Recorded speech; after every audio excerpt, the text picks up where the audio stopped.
Escudriñando las Escrituras con Ezequiel Rueda. Escudriñad las Escrituras, porque a vosotros os parece que en ellas tenéis la vida eterna. A ustedes que nos acompañan, bienvenidos. Este es su programa Escudriñando las Escrituras. Estamos llegando al final de un recorrido que ha sido extraordinario. Este libro, Hechos de los Apóstoles, algunos lo llaman Hechos del Espíritu Santo, me llama la atención cómo el autor del tema titula La victoria del Evangelio, así que este es un contenido fabuloso, extraordinario. Y para el cierre de este recorrido, tenemos con nosotros al profesor Elmer Quintero de la Universidad Adventista de Colombia. Profesor, gracias. Muchas gracias. Ha vuelto a casa, bienvenido. Gracias, muchas gracias. Bueno, estamos cerrando todo ese estudio de un libro muy fascinante. En términos generales, ¿qué significa hoy para la Iglesia Hechos de los Apóstoles? Hechos de los Apóstoles es la continuación de la región historiográfica del cristianismo, de la apertura del cristianismo. Hechos es un apéndice de los evangelios. Como en la disposición también veterotestamentaria había libros que formaban parte de una unidad temática. Por ejemplo, es el caso de los libros de los reyes que se vinculan con Samuel, ¿cierto? Claro. Primer libro de Samuel, segundo libro de Samuel, luego viene el primer libro de los reyes y el segundo libro de los reyes. De hecho, en las versiones griegas tempranas aparecen ensamblados. Lo mismo ocurre con el libro de Hechos. El libro de Hechos es una continuación de los evangelios. O sea, para mí, los evangelios y el libro de Hechos es una única unidad. Sí. Qué bueno ese concepto para comprender mejor lo que es este estudio extraordinario. Personajes aparecen en este recorrido. Me impresionó mucho Pablo por tantas cosas, su conversión, lo que siguió. Para usted personalmente esta figura. Pablo. Pablo. Los críticos de la historia cristiana, o sea, los que tienen un miramiento cientificista y más desde lo modernista, desde el iluminismo, desde el modernismo temprano, consideran que Pablo es el fundador del cristianismo. Dicen, no, Jesucristo no es el fundador del cristianismo, el fundador es Pablo. No, y el autor menciona que cambió la historia del cristianismo con la llegada de él, ¿no? Cambió la historia del cristianismo, notablemente. Pero no fue el fundador, ¿no? No, lógicamente, sí. Y él mismo lo reconoce, o sea, él mismo reconoce que la fundación y que la piedra está bien definida. La piedra. Él lo dice claramente. Sí, él lo dice muy claramente. Sí, no hay otro fundamento. No hay otro fundamento. O sea. Sí. Bueno, otros personajes desfilaron también, Pedro, y cuando comienza el relato nos habla de esa exposición que trae 3,000 personas. Pedro es de esos seres irresolutos, ¿cierto? De esos seres que están vinculados con un pasado y que tienen miedo de enfrentar la novedad, pero que entrañan un poder extraordinario. Pedro es un ser inestable, es un ser pusilánime, pero cada vez que actúa se genera una explosión. Ese es Pedro, ¿cierto? El locuaz Pedro, ¿no? Impresionante, o sea, sí, es inhibido frente a su identidad, o sea, como ser. ¿Qué es lo que tengo que ser? ¿O soy judío o me convierto en cristiano, ¿cierto? Y Pablo le tocó refutarle en la cara, ¿no? Muchas veces, sí. ¿Cierto? Muchas veces. Pero cada vez que interviene Pedro, hay una explosión. O sea, el mundo tiembla porque el Espíritu Santo lo usa de manera poderosa. O sea, no sé, yo todavía no entiendo por qué el Espíritu Santo lo utilizó, Jesús lo escogió. Desde mi limitada comprensión del ser humano, no entiendo por qué, pero el Espíritu Santo cuando lo usaba, tronaba. Bueno, ese análisis que acaba de hacer resulta muy interesante. Trayéndolo al presente, hay seres humanos de las características de Pedro también. ¿Qué mensaje le dejamos de esperanza? Es muy importante tener una total desconfianza del ser humano. Yo creo que cuando desconfiamos totalmente del ser humano, Dios empieza a entender la posibilidad del ser humano. Cuando nos negamos a nosotros mismos, cuando estamos completamente perturbados con lo que somos, como le pasaba a Pedro, Dios interviene. Es el comienzo de Dios. Y me hizo recordar, profesor Elmer, ese pensamiento, el deseo de toda la gente que dice que al abandonar el yo y permitir que el Espíritu Santo nos use, no hay límite de utilidad. No hay límite, no hay límite. Bien, vamos al viaje. A Roma. Interesante el viaje, sí. Y resulta, la Biblia tiene de todo, ¿no? Porque aquí hay todo. Alguna vez me encontré con alguien de la Armada y estuvimos aplicando todo esto para que él nos explicara un poquito, ¿no? Resulta interesante que la Biblia también habla de ese viaje, habla de buenos puertos, habla de los vientos, habla de todo. Pero en esencia hay cosas más importantes. ¿Qué destacamos en términos generales de la lección final del trimestre? Lo último que usted está diciendo, pastor, y es que la Biblia nos está enseñando siempre asuntos tanto del mundo natural, del mundo controlable por la ciencia, como de lo desconocido, o sea, de los misterios. Pero Dios tiene que también intervenir nuestros ambientes naturales, o sea, nuestros ambientes reales. ¿Cómo es que Pablo, sin ser un navegante profesional, sí, ¿cierto? Sin conocer, pues, tratados de astronomía que en la época había, el Espíritu Santo le da recomendaciones de viaje?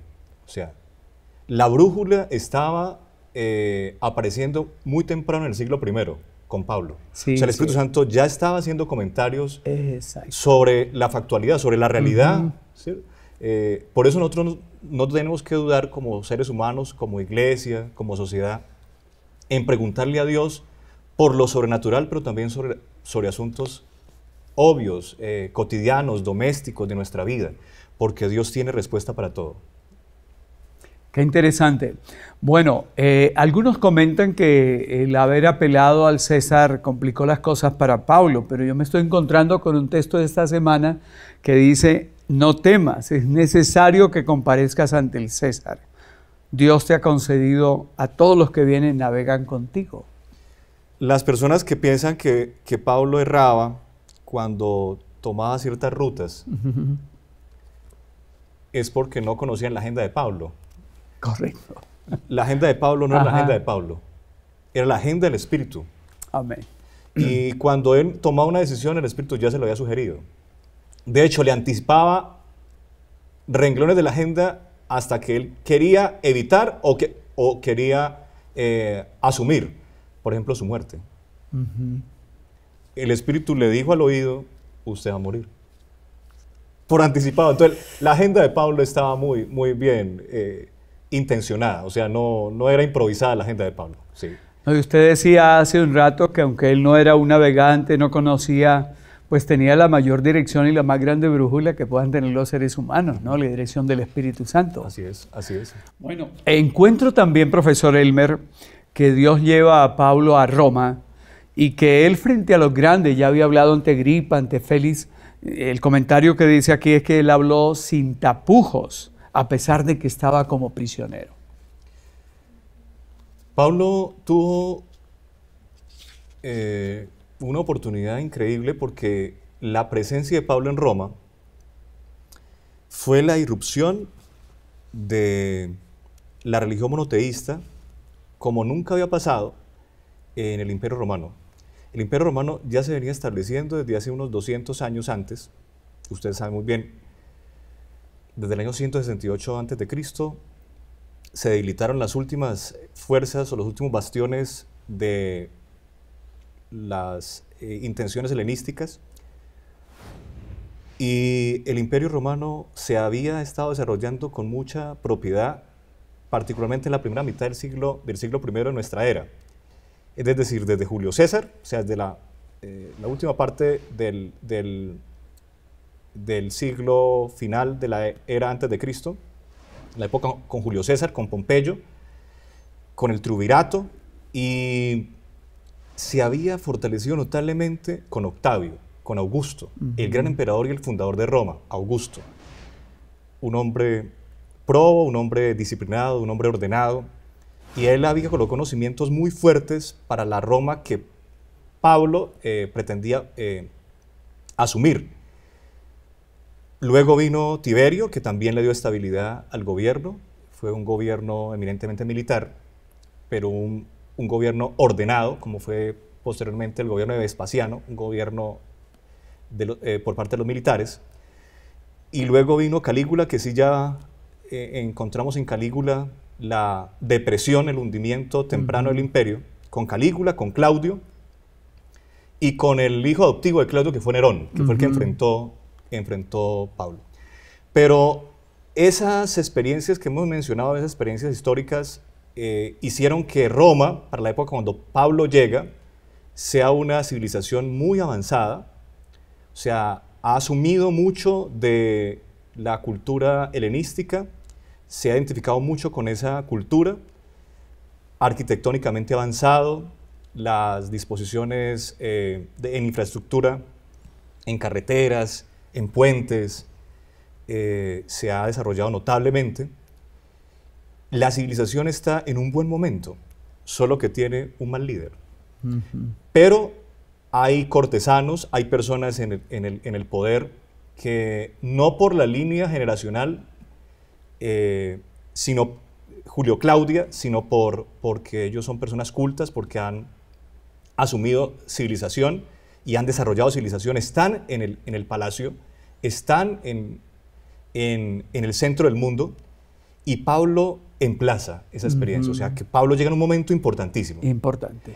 Y es importante porque también hay un fastidio, hay una molestia frente al liderazgo. Porque es que viene Calígula, que fue un pésimo y un demente emperador, Nerón. Claudio, y ahora le toca el turno al peor de todos, que Nerón. Entonces, hay una molestia sociopolítica frente al liderazgo, hay una molestia frente a las formas de religión también, hay una molestia frente a las formas de religión, y ahora llega una novedad. Sí. Llega una novedad. Interesante. E interesa, y empieza a importar aún en el Palacio de Nerón. Sí, sí. Aún en el Palacio de Nerón. Esa reseña histórica que usted ha hecho es valiosísima porque nos permite comprender en qué momento llega Pablo al Imperio Romano, a la sede del Imperio Romano.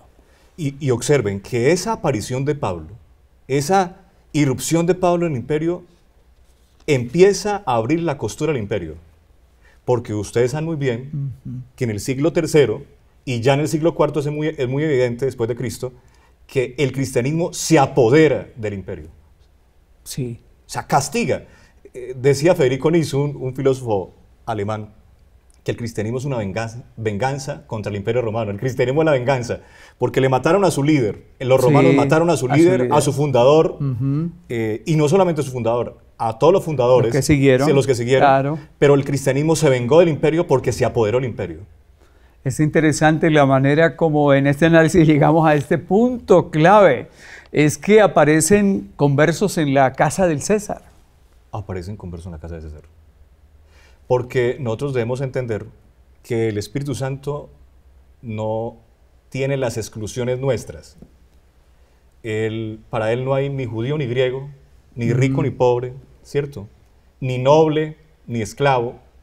Él no tiene preferencias. Él tiene preferencias por aquel que reconoce su debilidad, que quiere algo mejor, que busca algo mejor.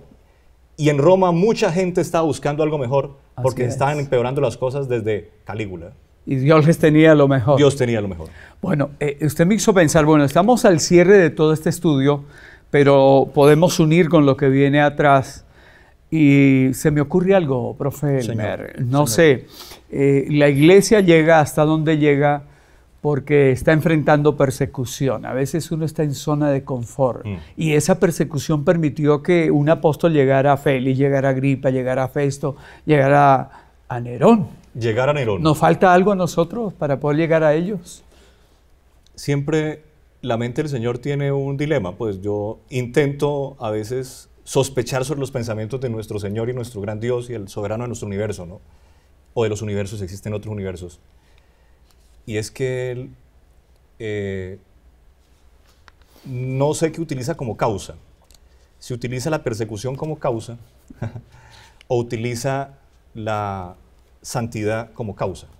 O sea, utiliza la causa de la santidad para generar persecución, ¿cierto? Ajá. O para permitir la persecución, o permite la persecución para que haya santidad. Ujú. Los judíos experimentaron varias circunstancias en las que cualquiera de las dos variables intervinieron.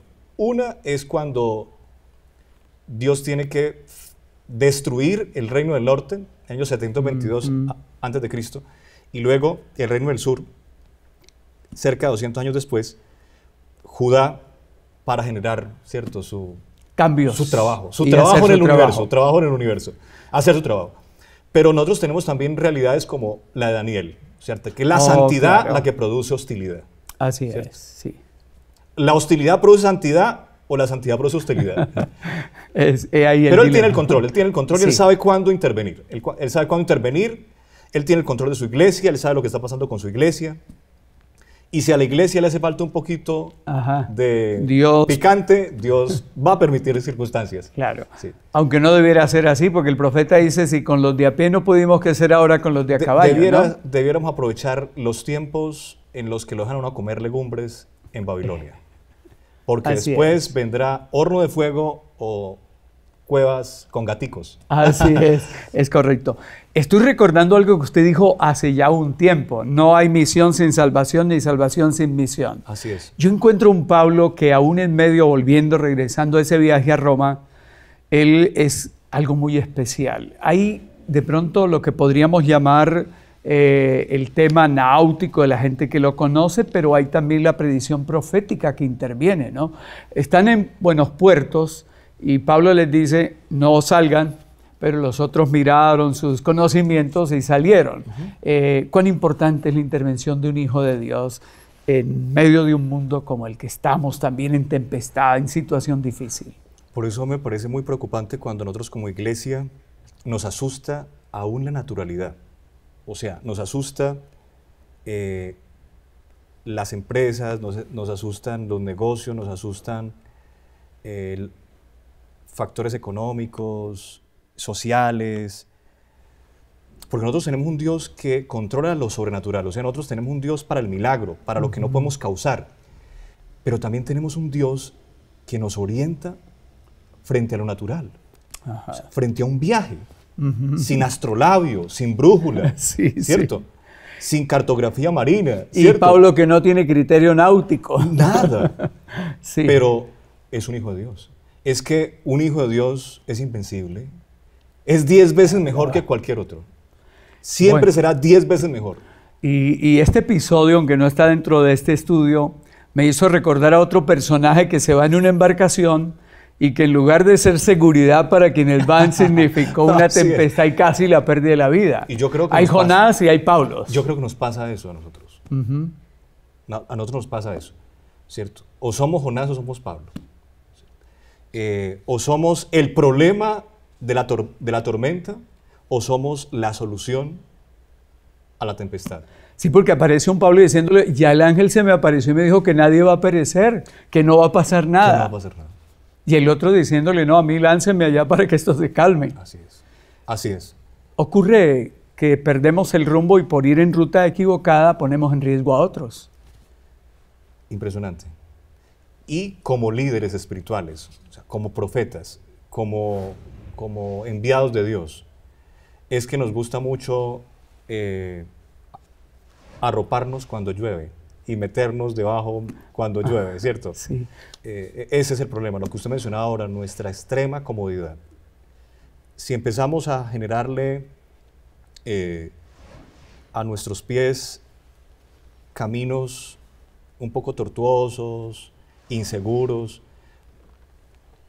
estaremos más cerca de las pisadas de nuestro Señor, porque Él siempre estuvo por allí, y de nuestros pioneros, Pablo, ¿cierto?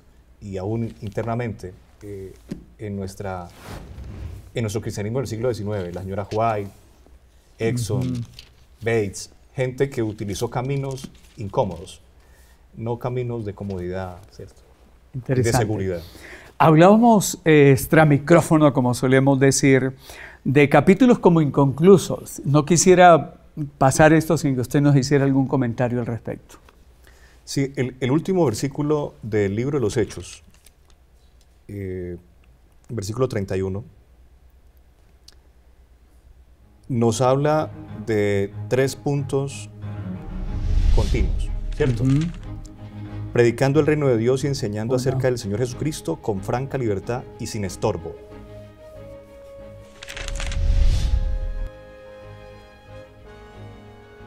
Quedan los 3 puntos porque durante 2 años Pablo estaba... Él estuvo ahí. Ese versículo 31 me habla de sin estorbo. Sin estorbo, pero sin estorbo sobrenatural. Porque es que nuestros estorbos no son estorbos naturales. Nuestros estorbos son estorbos sobrenaturales. Entonces, porque Pablo sí tenía estorbo. ¿Sabe qué tenía? Sí. Una cadena. Sí, claro, un soldado al lado. Durante los 2 años estaba amarrado a un soldado. Pero mientras tenía una cadena en la mano o en las manos, tenía o un escribiente, ¿cierto? O él mismo. O él mismo haciendo 4 cartas. Esas 4 cartas desde la prisión. Sí. Efesios, Ajá. Filipenses, Colosenses y Filemón. Y Filemón. Con la cadena acá. O sea, admirable. O sea, el estorbo, vamos a revisar el tema, la palabra estorbo. Ajá, la última palabra, estorbos. Estorbo. O sea, Pablo sin estorbo, para predicar sin estorbo. Pero lo interesante era que venían a donde él estaba, príncipes, gente de la realeza, gente del pueblo, judíos que querían convertirse al cristianismo, venían a escucharlo. Los soldados que estaban al lado de él se inspiraban en el anciano apóstol. Ahora, después de 2 años, usted sabe muy bien que en el año 63 Pablo es liberado.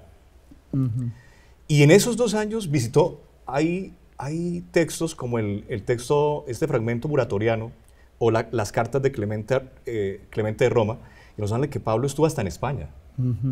O sea, 2 años le dieron libertad. Y no se estuvo quieto. No, pues imagínense, o sea, deténganlo, amárrenlo.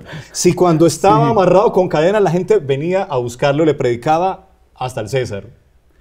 Bueno, profesor Elber, bastante para decir y nosotros estamos llamados a escribir los capítulos que siguen. Correcto. Pero en estos pocos segundos, que son solamente 40, ¿qué destacaría, profe Elber? Que Pablo nos recuerda que tenemos poco tiempo. Que ni siquiera una cadena nos debe estorbar para predicar. Amén. Eso nos recuerda Pablo. Y también nos recuerda que el pueblo tiene que abrir el corazón, porque lo último que menciona de Isaías en el capítulo 6, 9 y 10, ve a este pueblo y diles: de oído oiréis y no entenderéis, y mirando veréis y no percibiréis. Se refiere al pueblo de Dios, al pueblo de Israel, al pueblo judío. Nosotros como iglesia tenemos que escuchar muy bien ese versículo 26 del último capítulo de Hechos y reaccionar frente a eso. Aprovechar el tiempo que tenemos. Los estorbos son sobrenaturales. Naturales no hay estorbos para un hijo de Dios. Que Dios nos ayude para comprender el valioso contenido de estos mensajes y lo que espera Dios de nosotros. Profe Elber, muchas gracias. A Dios usted, le bendiga. muchas gracias a todos. Bendiciones.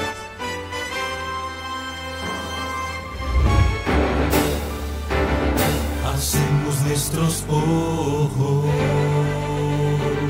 se acerca su venida, se oyen ya los pasos del Rey que se aproxima.